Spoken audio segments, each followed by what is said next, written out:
This YouTube channel does not promote any violent, harmful, or illegal activities. All content provided by this channel is meant for an educational purpose only.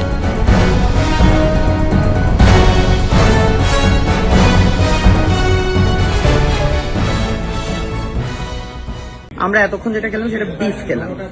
এই যে আপনাকে আমি mutton বলেছিলাম, আপনি বিফটা কি কানে কিভাবে শুনলেন? আপনি বিফ আমরা খেয়েও নিলাম। আপনি জানেন আমি ব্রাহ্মণ। শুরুতেই যে ভিডিওটা দেখলেন, অর্থাৎ সায়ক, অলিপাব এবং গরুর মাংস এবং এই নিয়ে যে বিতর্ক, সেই বিতর্কের সূত্রপাত যেখান থেকে, সেই ভিডিওটা এই মুহূর্তে দেখলেন। আর এই বিষয় নিয়ে যারা রীতিমতো এই মুহূর্তে বিরক্ত হয়ে আছেন, নিজেদের সোশ্যাল মিডিয়ার ফিড যাদের ভরে গিয়েছে এই তর্ক বিতর্ক, পক্ষে বিপক্ষে মতামত দেখতে দেখতে, তারা দয়া করে এই ভিডিওটি স্কিপ করবেন না। তার কারণ আপনারা যারা তৃণমূল কংগ্রেস কর্মীরা এই মুহূর্তে আমার ভিডিওটা দেখছেন, বা তৃণমূল কংগ্রেস কর্মী আপনাদের হতে হবে না, যারা এই মুহূর্তে তৃণমূল কংগ্রেস সমর্থকরা আছেন, তারা যারা এই ভিডিওটা দেখছেন, অথবা নিরপেক্ষ মানুষ যারা ভিডিওটা দেখছেন, তাদের জন্য আজকের পর্বটি অত্যন্ত গুরুত্বপূর্ণ। তার কারণ খুব স্পষ্ট কিছু বার্তা, একটা খোলা চিঠি দেবাংশু ভট্টাচার্যকে এই ভিডিওর মাধ্যমে আমরা দেওয়ার চেষ্টা করছি। আমি প্রতিবেদক সায়ন্তন চক্রবর্তী, আপনারা দেখছেন বঙ্গচক্ষু ইউটিউব চ্যানেল। আজকের পর্বে আমাদের খোলা চিঠি তৃণমূল কংগ্রেসের সোশ্যাল মিডিয়া বা আইটি উইং এর যে প্রধান, সেই দেবাংশু ভট্টাচার্যকে, এবং সরাসরি একটা কথা তার কাছে আমরা এই খোলা চিঠির মাধ্যমে পৌঁছে দিতে চাইছি।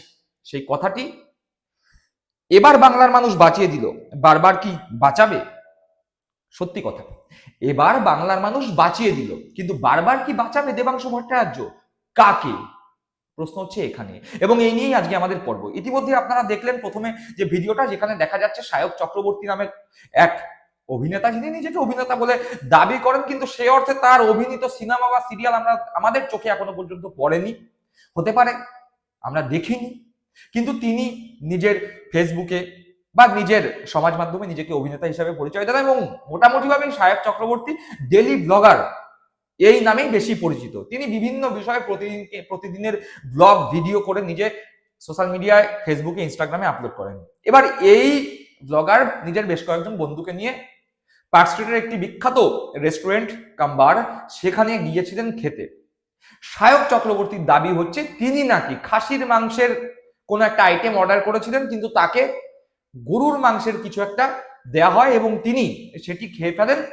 এবং সায়ক চক্রবর্তীর দাবি হচ্ছে যে তিনি ব্রাহ্মণ, তিনি হিন্দু, তাকে ইচ্ছে করেই নাকি এই হোটেল কর্তৃপক্ষ বা বার কর্তৃপক্ষের পক্ষ থেকে একজন ওয়েটার, যিনি ধর্মে মুসলিম, সে নাকি ইচ্ছে করে সায়ককে এটা খাইয়ে দিয়েছে।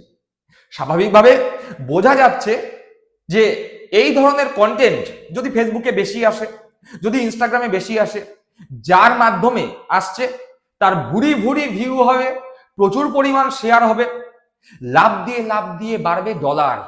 সুতরাং নিজের এই সোশ্যাল মিডিয়া ব্যবহার করে ইনকাম লাফিয়ে বাড়বে।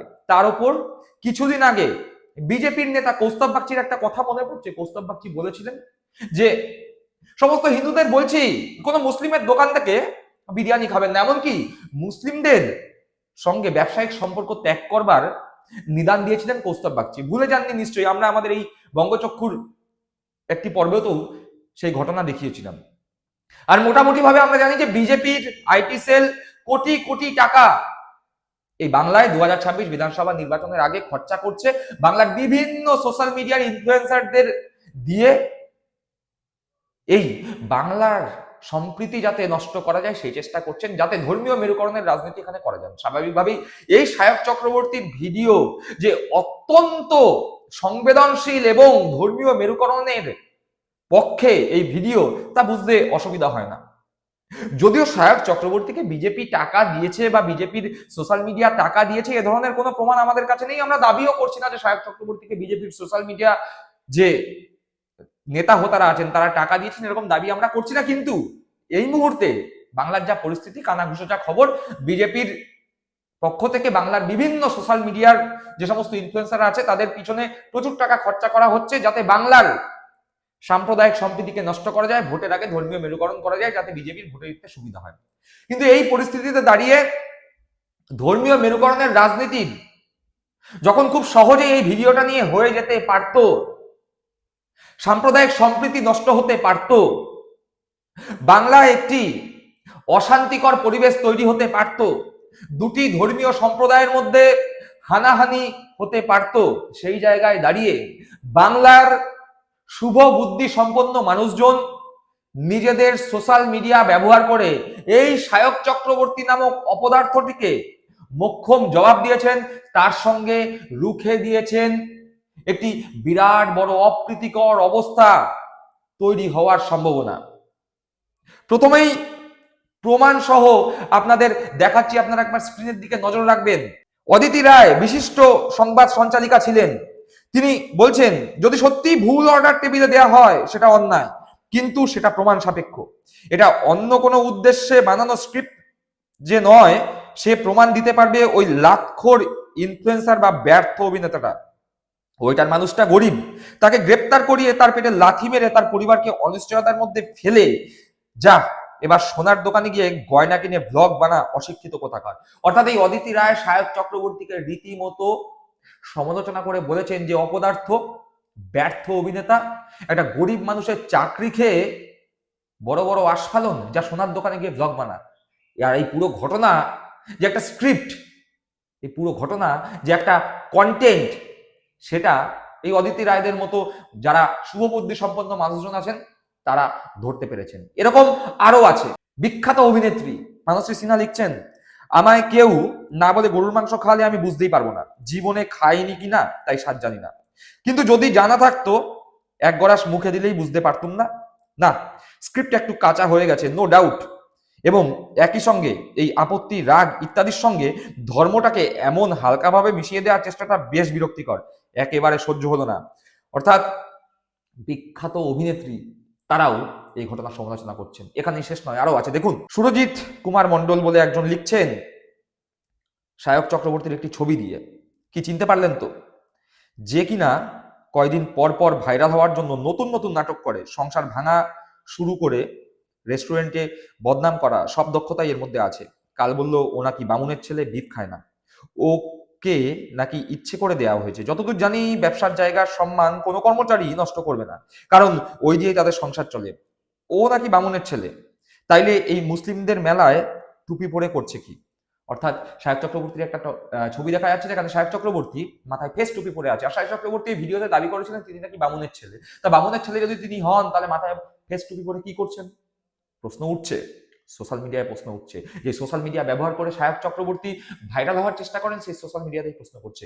এখানেই শেষ নয়, আরো আছে। অরূপ চক্রবর্তী তৃণমূল কংগ্রেসের মুখপাত্র লিখছেন, অলিপাবের মেনু কার্ডে পরিষ্কার করে লেখা আছে যেখানে চিকেন, মাটন, বিফ, পর্ক সব পাওয়া যায়। তা এতই যদি ধর্মানুভূতি থাকে তাহলে যেখানে যে কিচেনে একই সাথে বিফ আর পর্ক রান্না হবে সেখানে গিয়ে হিন্দু ব্রাহ্মণ্যবাদী নাটক নামাতে এলে পাল্টা খিস্তি তো খেতেই হবে। সবচেয়ে বড় কথা, এই ধরনের জানোয়ারগুলোকে প্ররোচনামূলক কাজের জন্যই সমাজে দাঙ্গার পরিস্থিতির সৃষ্টি হয়। কলকাতা পুলিশকে অনুরোধ করব অবিলম্বে দাঙ্গায় উস্কানি দেয়া এবং ষড়যন্ত্রের অভিযোগের জন্য এই ছাগলটার বিরুদ্ধে আইনি ব্যবস্থা গ্রহণ করতে। আগামী দিনে তাহলে আর কেউ এই জাতীয় নোংরামি করতে সাহস পাবে না। অর্থাৎ অরূপ চক্রবর্তী একদম পরিষ্কার স্পষ্টভাবে কলকাতা পুলিশের কাছে অনুরোধ করেছেন যে ধর্মীয় উস্কানিমূলক একটি ভিডিও সায়ক চক্রবর্তী করেছেন এবং তার জন্য সায়ক চক্রবর্তীকে গ্রেপ্তার করা উচিত। আরো আছে রাহুল ব্যানার্জি, রাহুল অরুণোদয় ব্যানার্জি, যার একটি ইউটিউব চ্যানেল আছে সহজ কথা, যা ইতিমধ্যেই ভাইরাল এবং প্রচুর পরিমাণ মানুষ এই সহজ কথার পডকাস্ট আমরা দেখি। সেই রাহুল অরুণোদয় ব্যানার্জি তিনি সায়ক চক্রবর্তীর বিরুদ্ধে মুখ খুলেছেন। তিনি লিখছেন, চুপ করেই থেকেছি কারণ চিরকাল ভেবেছি অন্যের কাজ নিয়ে বলার আমি কে, তাই শত অপছন্দ থাকা সত্ত্বেও চুপ থেকেছি, কিন্তু এবার আর সম্ভব নয়। সায়ক এবার যেটা করেছে তা হিংসায় উস্কানি এবং রাজ্যের শান্তি নষ্ট করবার চেষ্টা। একজন সাংবাদিকের ভাই হিসাবে এটা ও না বুঝে করেছে আমি বিশ্বাস করি না। আমার আপনাদের হাত জোড় করে অনুরোধ, এদেরকে নিজের অ্যালগোরিদম থেকে ছুঁড়ে ফেলে দেবেন। Please choose who to celebrate, choose your celebrity wisely. Rahul Arunoday Chakraborty সরাসরি বলেছেন এই সায়ক চক্রবর্তী, যার দাদা একটি জনপ্রিয় বিখ্যাত নিউজ মিডিয়ার অ্যাঙ্কার, সেই সায়ক চক্রবর্তী একজন জার্নালিস্টের, নিউজ কর্মীর ভাই হয়ে বুঝলো না যে এটি উস্কানিমূলক কথাবার্তা? আর রাহুল অরুণোদয় ব্যানার্জি সরাসরি বলছেন, সাধারণ মানুষের কাছে অ্যাপিল করছেন, বলছেন এই সায়ক চক্রবর্তীর মতো মানসিকতার লোক যারা এই মুহূর্তে অশান্তি করবার চেষ্টা করছে তাদের ভিডিও না দেখার জন্য। আরও আছে মৌপিয়া নন্দী, বিখ্যাত সাংবাদিক, সংবাদ সঞ্চালিকা, তিনি বলছেন আজ অলিপাব বন্ধ, অত্যন্ত খারাপ বার্তা। আমি অলিপাবে যাই না, যারা নিয়মিত যান তাদের ইমিডিয়েটলি এটা নিয়ে সরব হওয়া উচিত। একটা ধান্দাবাজ ফুটেজখোর আর তার 2 ব্যাটারি চামচার অসভ্যতার জন্য এটা হতে দেওয়া যায় না। ওইটার অত্যন্ত বড় ভুল করেছেন এবং এটা ভয়ঙ্কর ক্যালাসনেস, সন্দেহ নেই। যদি সত্যি অর্ডার করা না হয়ে থাকে তা বলে তার গ্রেপ্তারি মেনে নেওয়া যায় না। কি প্রমাণ আছে হুজ্জুতি করে বিল না মেটানোর ধান্দায় ড্রামাটা করা হয়নি? না হলে ভিডিও ডিলিট করা হবে কেন? এসব ইত্রামি অঙ্কুরেই বিনষ্ট করা দরকার। অর্থাৎ মৌপি আনন্দী সরাসরি বলছেন যে সায়ক চক্রবর্তী যে ভিডিওটা করেছিল অলিপাবে গিয়ে, যে ভিডিওটার ছোট অংশ আপনারা দেখলেন ভিডিও শুরুতে, সেই ভিডিওটা সায়ক চক্রবর্তী নিজের ফেসবুক প্রোফাইল থেকে ডিলিট করে দিয়েছেন। আর এই মৌপি আনন্দী সরাসরি বলছেন যে সায়ক চক্রবর্তী, কি প্রমাণ আছে যে ওখানে গিয়ে বিল না মেটানোর জন্য এই নাটকটা করেছে, হুজ্জুতিটা করেছে? প্রশ্ন তুলে দিয়েছেন। সমাজের সমস্ত স্তরের মানুষরা, বিভিন্ন ক্ষেত্রের মানুষরা সরব হচ্ছেন সায়ক চক্রবর্তীর বিরুদ্ধে। এখানেই থেমে নয়, বাঁকুড়া মেমেজ, আমরা প্রচুর রিল দেখি, হাসির রিল দেখি। সেই বাঁকুড়া মেমেজের সঙ্গে যুক্ত উন্মেষ গাঙ্গুলি, তিনি কি লিখছেন? তিনি লিখছেন বুঝতে পারছি না বিজেপি টাকা দিয়েছে না অলিপাব। অর্থাৎ উন্মেষ গাঙ্গুলি সরাসরি প্রশ্ন করে দিয়েছে যে এটা বোঝাই যাচ্ছে মোটামুটি একটা পাবলিসিটি স্টান্ট। এই পাবলিসিটির জন্য কে টাকা দিয়েছে? বিজেপি টাকা দিয়েছে না অলিপাব টাকা দিয়েছে? যদি বিজেপি টাকা দিয়ে থাকে বোঝাই যাচ্ছে বিজেপি কেন দিচ্ছে, ধর্মীয় মেরুকরণ করাবার জন্য, আর অলিপাব নিজেদের পাবলিসিটি করবার জন্য। আর অলিপাব এর মতো সংস্থা মোটেও নিজেদের এই ধরনের নোংরা পাবলিসিটি করবার জন্য এইরকম স্ক্রিপ্ট হবে না। সুতরাং সন্দেহ কিন্তু দাঁড়াবার যে বিজেপি সাহেবকে টাকা দেয়নি তো ধর্মীয় মেরুকরণের রাজনীতির বীজ বাংলায় আরো বেশি করে বপন করবার জন্য? প্রশ্ন উঠছে। রানা সরকার, বিখ্যাত চলচ্চিত্র পরিচালক, তিনি লিখছেন বাঙালি হিসাবে আজ গর্বিত। বাঙালি পারে সব ধরনের সাম্প্রদায়িক সংকীর্ণতা ও উস্কানিকে ঝড় তুলে উড়িয়ে দিতে। দেশের অন্য কোনো শহর কলকাতার মতো প্রতিবাদে ফেটে পড়ে না। অলিপাবের ওই ছেলেটির মুক্তি চাই। এই ঘটনার কারণে অলিপাব বন্ধ রাখা চলবে না। সায়ক যদি বিচার চায় তাহলে কোর্টে যাক। ভিডিও করে লোক হাসানো আশা করি বন্ধ হবে। কলকাতা আমার শহর, তোমাকে নতুন করে ভালোবেসে ফেললাম। অর্থাৎ রানা সরকার পরিষ্কার করে বলছেন যে কলকাতা আমাদের শহর, এই শহর প্রতিবাদ করতে জানে, এই শহর প্রতিবাদে মুখর হতে জানে, এই শহর অন্যায়কে প্রশ্রয় দেয় না, এই শহর ধর্মান্ধতা, ধর্মীয় মেরুকরণ মেনে নেয় না। সায়ক চক্রবর্তী অপদার্থের মতো যে ঘটনা ঘটিয়েছেন তার বিরুদ্ধে কলকাতা শহরের মানুষজন, বাঙালিরা যেভাবে প্রতিবাদ করেছে তাকে কুর্নিশ জানাচ্ছেন রানা সরকার। এখানে শেষ নয়, আরো একজন এই মুহূর্তে বলা যায় বাংলার সর্বশ্রেষ্ঠ কন্টেন্ট ক্রিয়েটার সুজয় নীল। আমরা তার ভিডিও দেখি বিভিন্ন বিষয়, ঐতিহাসিক বিষয়, সামাজিক বিষয়, বিভিন্ন বিষয় নিয়ে যার ভিডিও ফেসবুক থেকে শুরু করে ইউটিউবে সব সময় ভাইরাল হয়। সেই সুজয় নীল তিনি কি লিখছেন ফেসবুকে দেখুন একবার। তিনি লিখছেন কন্টেন্ট ক্রিয়েটারদের আরো দায়িত্ববান হওয়া উচিত। অর্থাৎ কন্টেন্ট যারা বাড়াবেন তারা দায়িত্ব নিন, দায়িত্ব নিয়ে কন্টেন্ট বানান। তার কারণ আপনাদের ভিডিও প্রচুর মানুষ দেখে, আপনাদের ভিডিও দ্বারা প্রভাবিত হয়, আপনাদের ভিডিও দ্বারা তাদের মনে বিভিন্ন চিন্তা ভাবনা আসে। ফলে আপনার ভিডিওর মাধ্যমে যদি কোনো রকম উস্কানিমূলক মন্তব্য এই বাংলার মানুষজন দেখে, সেই উস্কানিমূলক মন্তব্য বাংলার শান্তি শৃঙ্খলা সাম্প্রদায়িক সম্প্রীতি নষ্ট করবার জন্য যথেষ্ট। আর এই বিষয় নিয়ে গোটা বাংলার বিভিন্ন ক্ষেত্রের মানুষজন কিভাবে সরব হয়েছেন দেখলেন। তাই বাংলার বুকে অশান্তি সৃষ্টির একটি যে চক্রান্ত হয়েছিল, সেই চক্রান্ত এবার বাংলার মানুষরাই রুখে দিলেন।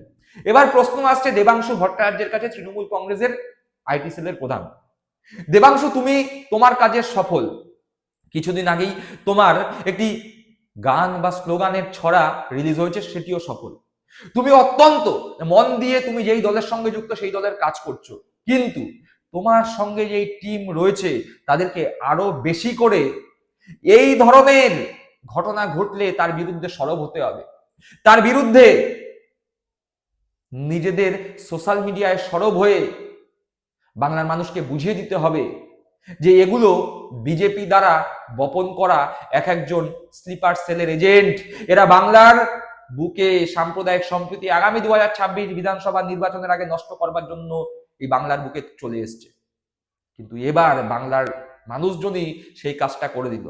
দেবাংশু ভট্টাচার্য বাংলার মানুষজন কিন্তু বারবার এইভাবে বাঁচাতে আসবে না। তাই হাতে সময় খুব কম, 2026 বিধানসভা নির্বাচন করা নাড়ছে, এখনই সঠিক সময় নিজের টিমকে আরো বেশি সক্রিয় করো, যাতে বাংলার সাম্প্রদায়িক সম্প্রীতি নষ্ট করবার জন্য যারা যারা মাথা তুলবে তাদের মাথা তোলার সুযোগ যেন তোমার কন্ট্রোলে থাকা তৃণমূল কংগ্রেসের আইটি সেল না দেয়।